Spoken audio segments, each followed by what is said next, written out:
Salut, je m'appelle Marissa. J'aimerais partager avec vous une histoire sur la façon dont j'ai retrouvé ma meilleure amie à un endroit où je ne l'attendais pas du tout. Ma mère s'est battue contre le cancer pendant des années, mais malheureusement, elle n'a pas survécu. Donc, depuis que j'ai 13 ans, il n'y a que mon père et moi. Et la première année sans ma mère a été une vraie torture pour moi. Pour nous deux, je suppose. À cause de mon chagrin, je suis devenue un vrai monstre à la maison et la fille la plus bizarre de l'école. Ce n'est qu'aujourd'hui que je prends conscience de la gravité de ma situation, mais à l'époque, je pensais que j'allais bien. Par exemple, je me souviens d'un jour où nous avons dû parler du voyage le plus mémorable que nous ayons jamais fait, devant toute la classe. Tout le monde disait « Je suis allée ici et là avec mes parents », et ainsi de suite. Moi, je n'en étais qu'au 2e mois sans ma mère, et quand mon tour est venu de parler, j'ai dit que mon voyage le plus mémorable était celui que j'avais fait au cimetière. Tout le monde s'est tu. Le prof m'a emmené voir le directeur, et ils ont essayé de me faire travailler avec le psychologue de l'école. J'avais aussi réussi à gâcher mes amitiés. J'enviais tous ceux qui avaient encore leur mère, si bien qu'un jour, quand mes amis ont essayé de me divertir avec un film et une soirée pizza, et qu'ils discutaient de choses insignifiantes, je leur ai crié dessus, et je leur ai dit que la seule façon de me comprendre était qu'ils perdent l'un de leurs proches. Toutefois, un événement a tout changé. Quand je suis rentrée de l'école, vêtue de noir comme toujours, j'ai senti pendant une seconde une sensation de chaleur en moi, en sentant l'odeur du fameux pain de viande de ma mère. Mais quand j'ai vu une inconnue dans la cuisine préparer ce plat, et mon père lui parlait gentiment en souriant, l'agréable sensation s'est transformée en une flamme de colère. Papa m'a dit que cette femme, prénommée Rosie, était notre nouvelle gouvernante. Je suis allée dans ma chambre sans dire un mot. Comment osait-elle cuisiner les recettes de ma mère? Et lui, comment osait-il engager une femme et la laisser faire ce que ma mère faisait? Je les détestais tous les deux, et je n'avais personne à qui parler de tout ça. N'ayant rien d'autre à faire, j'ai allumé mon ordinateur portable et noté tout ce que je ressentais au fond de moi. Et vous savez quoi? Écrire ces choses m'a fait me sentir différente. Depuis ce soir-là, j'ai commencé à tenir un blog personnel. Il y avait même des gens qui commençaient à commenter mes messages et à m'écrire des choses. Il y avait notamment une fille qui avait aussi perdu sa mère, et elle semblait ressentir exactement ce que je ressentais, si bien que nous sommes devenus amis. Notre nouvelle gouvernante, Rosie, voulait absolument apprendre à me connaître. Elle me demandait toujours comment s'était passée ma journée, ce que j'aimerais manger pour le dîner, et ainsi de suite, et ça me rendait dingue. Je pense qu'elle voulait devenir amie avec moi, mais je n'étais pas intéressée, et elle était loin d'être en haut de la liste des personnes que j'appréciais à l'époque. Je me disais qu'elle était beaucoup trop souriante, compte tenu du fait qu'elle travaillait pour une famille meurtrie.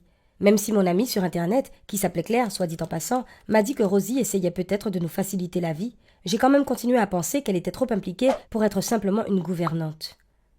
Je me souviens qu'un jour en particulier, elle m'a vraiment mise en colère. Elle a décidé que je serais très jolie en rose et m'a offert un horrible t-shirt de cette couleur. Au début, j'ai essayé d'être polie et je lui ai dit que j'appréciais vraiment son cadeau. Mais elle a insisté pour que je l'essaye. Je ne voulais pas ressembler à un petit cochon et je savais que je ne le porterais jamais. Alors, j'ai refusé de l'essayer. Elle n'arrêtait pas de dire à quel point j'aurais l'air bien dedans, et même papa la soutenait. Ça m'a rendue folle de rage. Je leur ai crié dessus, en leur disant que je détestais cette couleur, et j'ai déchiré le t-shirt sous leurs yeux. Cela a profondément vexé Rosie, qui a eu les larmes aux yeux. Depuis, nous n'avons pratiquement plus eu de conversation. Puis, au bout de quelques mois, alors que je ne parlais toujours pas à Rosie ni à mon père, ils m'ont annoncé qu'ils étaient tombés amoureux l'un de l'autre, et que Rosie allait vivre avec nous. Il va sans dire que j'ai été dévastée quand j'ai entendu cela. J'ai hurlé que je détestais Rosie et qu'elle ne remplacerait jamais ma mère, ajoutant que j'avais horreur qu'elle cuisine les plats de maman et que mon père n'était plus un père pour moi. Je me suis enfermée dans ma chambre pendant presque 2 jours, et Claire était la seule personne à qui je pouvais parler, ou plutôt écrire. J'aurais aimé qu'elle soit à côté de moi, mais elle vivait loin d'ici. Elle m'a promis que nous nous reverrions bientôt, et c'était la seule bonne et inspirante nouvelle que j'ai entendue. Il y a encore une chose que je dois vous dire sur Rosie. Un jour, j'ai eu besoin d'aller chercher un livre dans la chambre de mon père et de Rosie, et quand j'y suis entrée, j'ai remarqué que la page de mon blog était ouverte sur l'ordinateur portable de Rosie. Tout à coup, j'ai compris. Je me suis précipitée chez Rosie et je lui ai demandé directement ce qu'elle savait de mon blog. Elle a soupiré et a avoué qu'elle était en fait l'amie avec qui je conversais tant.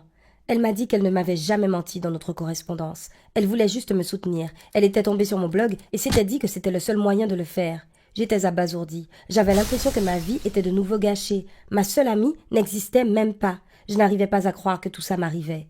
Je me suis précipitée dans ma chambre et j'avais envie de tout raconter à quelqu'un, de me confier à n'importe qui, mais j'étais seule, sans personne à qui parler. Peu de temps après, papa a frappé à ma porte. J'ai dit que je ne voulais pas lui parler, mais au fond de moi, il me manquait et je voulais qu'il soit là pour moi. On a eu une discussion, mais on n'a pas parlé de Rosie. On a parlé de ma mère.